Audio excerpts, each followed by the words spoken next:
चुका है। पुष्पा बाहर से लोग आए भाई, जो कोई भाई पूर्णिमा से आया, कोई बक्सर से आया है। अरे भाई गिरा दे बाबा, गिरा न दे बाबा, देख सकते हो भाई, देख लो गिरा देगा भाई, उससे नहीं रहे दो। इतना दूर से आया है, बाहर से लोग पुष्पा 2 के ट्रेलर देखने आए हैं।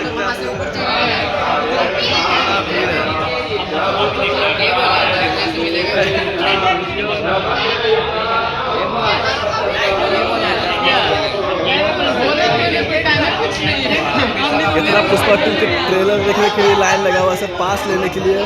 सुबह 6 बजे से खड़ा, लेकिन 10 बज गया, अभी तक पास नहीं मिला। पुष्पा 2 का फैन कितना है।